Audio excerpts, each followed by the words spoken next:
Olá, tudo bem? Estamos na parte 5 do nosso assunto, o consumo consciente, e a gente está falando da parte superior, que são as ações humanas, ah, dentro dessa parte 5. Bom, então uma das questões que fica talvez bem evidente quando tratamos de consumo consciente é que muitas vezes a questão ecológica vai para um sentido, como a gente vê aqui, e a questão econômica para outro sentido. Então, muitas vezes não se percebe que sustentabilidade de negócios precisam caminhar do mesmo sentido. Né? E isso tem gerado diversos problemas ambientais, em uma bomba que está explodindo aí, né? Que são os problemas ambientais que o planeta passa. Então, alguém poderia estar se perguntando, tá, mas como alinhar esses dois sentidos, né? Colocar sustentabilidade e economia na mesma direção. Será que isso é possível? Será que não é um discurso de ambientalista? Não, não é. Vejo que em várias situações a gente consegue alinhar, colocar no mesmo sentido essas duas áreas, né? A economia e a ecologia. Então, veja um exemplo. Se a gente vai numa loja de eletrodomésticos para comprar um refrigerador, né, uma geladeira, por exemplo, a gente vai chegar lá, vai ter vários modelos, né? E aí a gente vai encontrar, no caso aqui no Brasil, um indicativo, né, um selo chamado selo do Procel, que vai nos dizer se aquele eletrodoméstico é mais ou menos eficiente. Então é mostrado uma letra, essa letra indica a eficiência energética do equipamento, não é assim? Se a gente estiver do lado de uma geladeira que é classificada como A, tivermos uma geladeira classificada como B, naturalmente a gente vai entender que a geladeira A é melhor em termos de eficiência energética que a geladeira B. Assim sucessivamente, a B em relação a C, temos como fazer essas comparações. Então acho que isso está bem claro. O que acontece muitas vezes? O consumidor, nós consumidores, muitas vezes vamos pensar assim, é preferível pagar um pouco a mais pela geladeira A do que a geladeira B. Porque se a geladeira A tem uma eficiência energética maior, isso significa que com tantos meses vai pagar essa diferença. Porque eu vou ter uma conta de luz mais baixa. Ao passo, se eu adquirir a geladeira B, né, com a classificação B, ela vai consumir mais energia. Então, digamos que o barato vai sair caro ao longo do tempo. Então, se pensa, geralmente o consumidor pode fazer essa conta. E é interessante que o vendedor alerte ele para isso. Olha, é melhor pagar um pouco a mais na geladeira classificada como A, porque com o tempo a sua conta de luz vai ficar menor e vai pagar essa diferença que tu está deixando talvez de pagar agora. Né? É até um argumento de venda. Da mesma forma, aí a gente vai ter economia e ecologia no mesmo sentido, da mesma forma quando a gente pensa em instalação de painéis solares.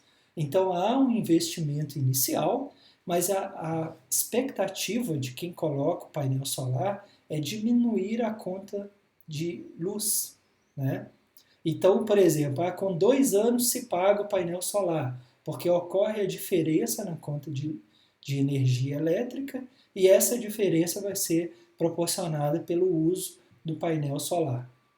Então, isso era o final que eu queria comentar sobre a questão dos produtos verdes. E é importante, então, que a gente saiba fazer essa união dos aspectos ambientais com os econômicos. Né? Todas as vezes que a gente conseguir desenvolver um produto verde que ele carregue também a eficiência econômica, ele será preferível.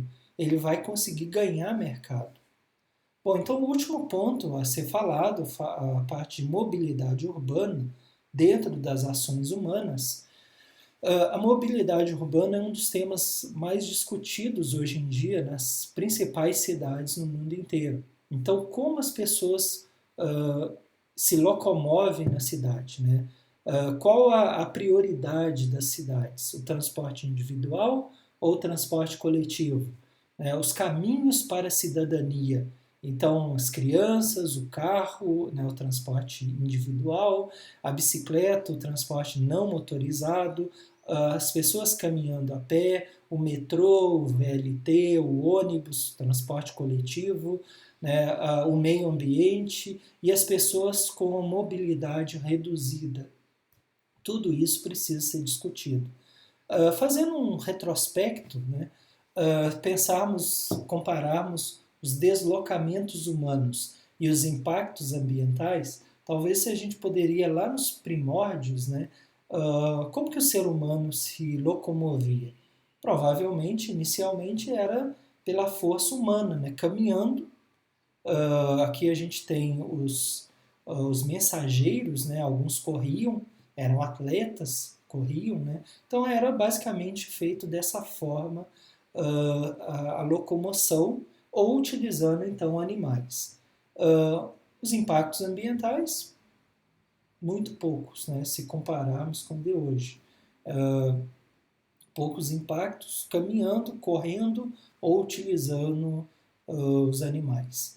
Então eram famosas no passado as caravanas, né? Então as pessoas ou caminhando ou utilizando algum animal, as pessoas em grupo tinham aquelas caravanas, caminhavam e assim eram os deslocamentos principais. Isso bem lá no início, né? Depois foram surgindo algumas possibilidades, por exemplo, os navios, contribuindo para a descoberta dos vários dos continentes, né? Brasil, América, as Américas, por exemplo. Com a Revolução Industrial ganhou um impulso muito grande os trens, né? Aí a gente pensa aqui, né, nos impactos tanto do trem quanto dos navios, né? Os bondes, né, então proporcionando também um deslocamento coletivo, agora já dentro da cidade, especificamente, aqui mais é entre as cidades ou entre os continentes, né? O avião, então aqui uma foto do 14 bis, né, uma outra forma de deslocamento e qual o impacto gerado. Aqui um avião tradicional, né, comum hoje em dia. Hoje em dia se fala muito então sobre essa questão dos impactos ambientais. Né? 24 toneladas de gás carbônico por passageiro não será uma bagagem excessiva. Então, o aeroporto de Portugal fazendo uma campanha para que as pessoas contribuam com os programas para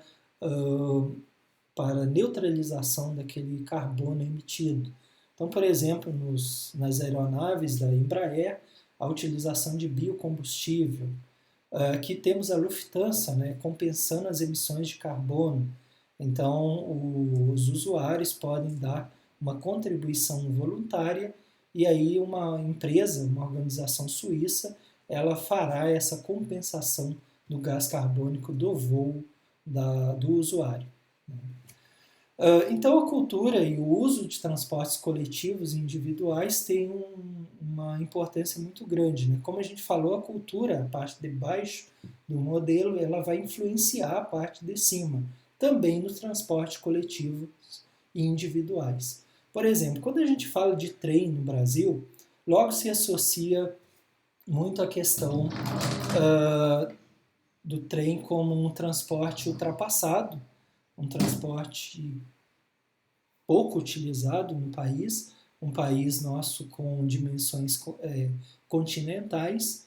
A figura que se tem, geralmente, de um trem são aquelas Maria Fumaças, né?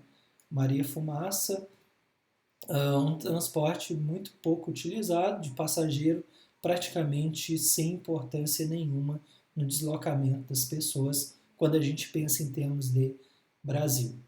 Então, uma questão cultural, um país que não investe e que as pessoas talvez não imaginem que o trem tem uma importância de deslocamento entre as cidades, entre os estados.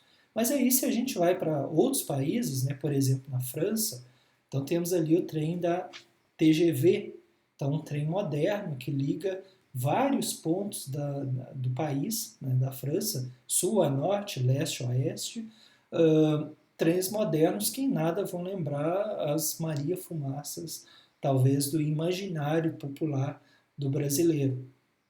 Uma questão bem cultural. Né? Aqui a gente tem a passagem do trem, do TGV, então um trem moderno, passando em pontes. Né? Aqui uma estação de trem na cidade de Bayonne, na França. Então, além dos trens comuns, né, com velocidade próxima aos 100 km por hora, também teremos trens de alta velocidade, atingindo 250 km por hora ou mais, economizando o tempo de viagem em muitos trajetos.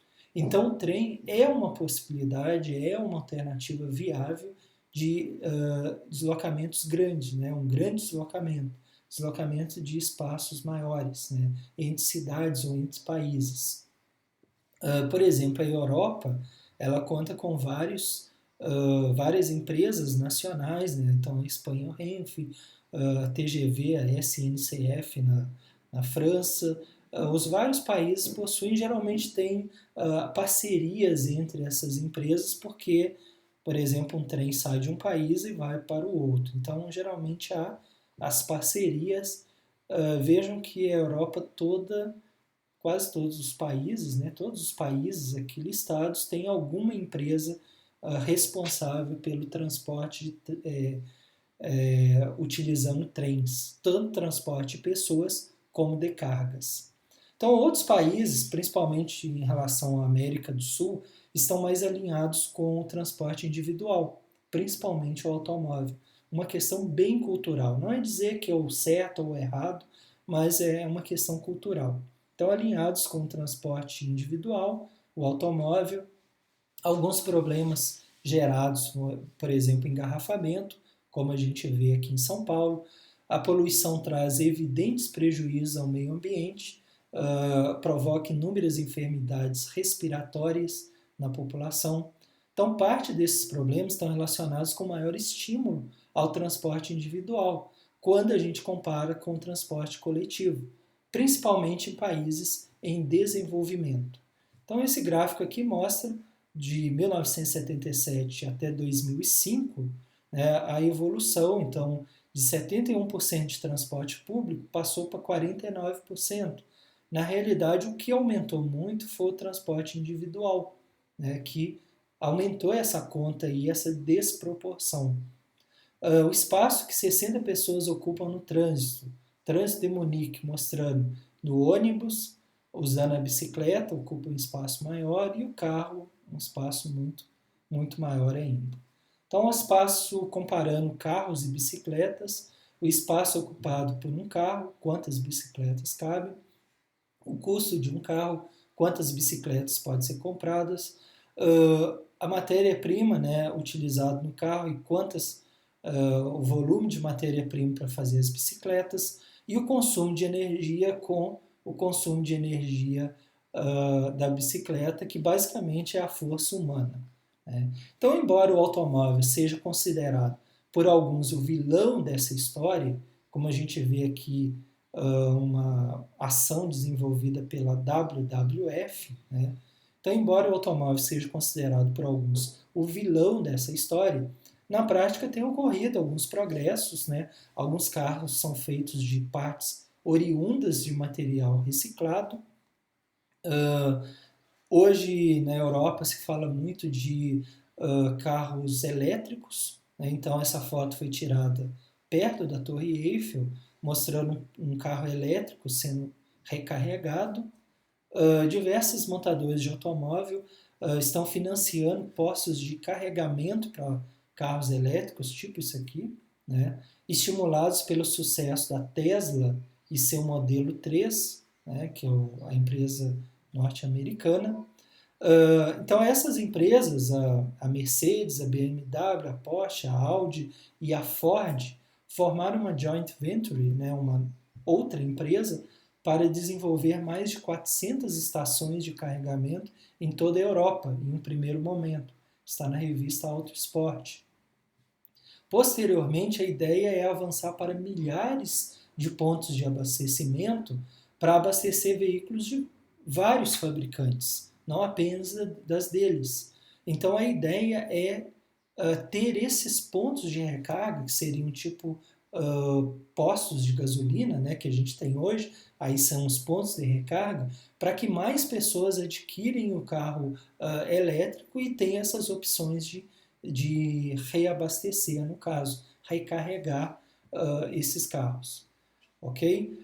Então, a mobilidade urbana e democratização em seu acesso, os carros, motos, ônibus, caminhões dividem a responsabilidade pelo congestionamento no tráfego, bem como pela poluição gerada. Todos poluem, né? Só que alguns representam transporte individual e outro transporte coletivo. Então, os gestores públicos das cidades criaram faixas exclusivas para determinados veículos, pensando no espaço disponível nas vias públicas, tais como ruas e avenidas. Então, foram criadas faixas que privilegiam o transporte público. Então, temos o caso do BRT, então, na qual aqui os veículos, né, os carros principalmente, circulam, e aí tu tem a faixa exclusiva para o BRT, pensando que mais pessoas vão se locomover de forma mais fácil nas cidades. Então, o BRT, vocês veem aqui um congestionamento, e aí a faixa exclusiva para o BRT, facilitando o transporte dessas várias pessoas, pelo menos 40 em cada ônibus, né? Aqui a gente tem uma junção, né? Uma união aqui do BRT, aqui na Alemanha, né? Com a estação de trem, ou VLT, né? Que não dá para saber se é um VLT ou um metrô, mas aqui é possível conectar os dois tipos de transporte também. Temos o VLT, que eu tinha falado, que é o veículo leve sob trilhos, aqui provavelmente é metrô. Aqui temos o VLT, veículo leve sob trilhos, o VLT do Rio de Janeiro. O VLT é conhecido na Espanha como tranvia, ou trainway em inglês. É uma espécie de trem urbano e suburbano de passageiros, semelhante aos antigos bondes. Então a gente tem alguns exemplos, algumas fotos que eu estou colocando aqui. O VLT em Bordeaux, na França. Vejam que são prédios antigos, né, mas que suportam esse novo meio de transporte. Então, o VLT em Bordeaux, o VLT em Roma, na Itália, o VLT em Saragoça, na Espanha, o VLT no Rio de Janeiro. Então, vocês veem aqui o local que ele está. Então, mesmo os meios de transporte apresentados, o BRT, o metrô, o VLT, que são transportes coletivos, eles geram impactos ambientais negativos. A diferença é que, no caso de meios de transporte coletivos, há um melhor aproveitamento da energia utilizada no veículo quando a gente distribui pelo número de usuários, né? Então, tem mais pessoas utilizando aquele mesmo veículo. E quando é o transporte individual, de repente é uma pessoa apenas. Então, quando a gente faz essa conta, se torna mais interessante ter o transporte coletivo. Por isso se dá essa prioridade nas cidades. Então, oferecer meios de transporte coletivo que possuem qualidade, sejam confortáveis e eficientes energeticamente, é uma tendência em mobilidade urbana em todo o mundo. E aí vem a discussão da mobilidade, da universalidade da mobilidade. Então, calçadas que são rebaixadas, pensando nas pessoas com mobilidade reduzida, né, cadeirantes, pessoas usando muleta, já também pensando em estacionamentos exclusivos para idosos, pessoas com mais de 60 anos têm direito à vaga reservada, deixa as vagas reservadas para quem realmente precisa, né? Então, fomos fazer um breve apanhado, né? Todas as formas de mobilidade. Então, bicicletas, pessoas caminhando, as árvores, né? O meio ambiente, o transporte individual, o transporte coletivo. E aí, para falar de três cidades, né, na aula de hoje a gente vai falar das duas primeiras, Freiburg, na Alemanha. Então, Freiburg fica na Alemanha, né, no sul da Alemanha. Aqui há um bairro chamado Vauban, em que tem painéis solares, né, nos tetos das casas, e aí tem a chamada casa passiva. Casas do bairro que consomem 10% da energia que são gastas nas casas convencionais. Para manter o calor dentro da casa, as edificações possuem isolante térmico e as janelas são grandes, né? Então vejam só, aqui tem as sacadas, né, pensando na vegetação, aqui mais ainda, os painéis solares no teto das casas, né? Aqui também uma preocupação com a mobilidade por meio de bicicletas, as crianças brincando no bairro de Vauban, né? E aqui o VLT, veículo leve sobre trilhos, chegando na cidade. Um outro exemplo, a cidade de Lyon. Lyon fica na França, né? Aqui nessa região. Para se chegar à cidade pode-se usar o trem, o TGV, um transporte coletivo. Aqui a gente tem uma foto da estação Lyon-Part-Dieu, com as pessoas chegando e indo, né? Servido pelo transporte coletivo, o ônibus, mas também com o VLT, né? Oferta de bicicletas. Então, a pessoa geralmente tem que ser morador da cidade, tem um cadastro, né, para poder utilizar as bicicletas alugadas. E Lyon tem um ponto turístico importante, que é a Catedral de Notre-Dame de Fourvière, que fica na parte no alto, mais no centro da cidade. E para se chegar até lá, se utiliza um outro meio de transporte coletivo, que é o funiculare. Funiculare Fourvière, que tem uma força muito grande, né, para subir um morro meio a pique, né? Lyon também tem ônibus elétricos, né? Vocês veem aqui o cabo, né, mostrando que é um ônibus elétrico. Todos esses aqui são transporte coletivo, por isso que eu estou citando aqui e utilizando muitas vezes energias renováveis. O aeroporto Saint-Exupéry International Airport, então vocês veem aqui, né, a questão da criatividade, da tecnologia utilizada, chegando até lá também por meio do VLT, né, então também há essa opção. Então a estratégia de mobilidade urbana de Lyon teve um importante salto com a adoção do Plano Diretor de Mobilidade Urbana de Lyon. O plano combinou uma série de objetivos. A ideia era reduzir o tráfego de automóvel e desenvolver o transporte público, estimular a locomoção de bicicleta e a pé, redução do número de acidentes e da poluição. Além disso, visou promover a igualdade social e a redistribuição do espaço urbano. Ok? Bom, então, mais informações no nosso site, administraçãoverde.com.br, alguns assuntos, temos o blog, os nossos livros, né, artigos, e também, quiserem ver outros vídeos, digitem no YouTube Administração Verde, vocês vão entrar no nosso canal e tem vários vídeos. Também as nossas páginas no Facebook, quase todos os dias a gente compartilha notícias relacionadas à administração e sustentabilidade. Só digitar na procura @administração verde é uma página e a outra página nossa @gestão ambiental news, ok? Mais informações também no nosso livro O Consumo Consciente, porque isso nos diz respeito, que todas essas aulas, todos esses vídeos aí são baseados nesse livro Consumo Consciente, ok? Então até a próxima.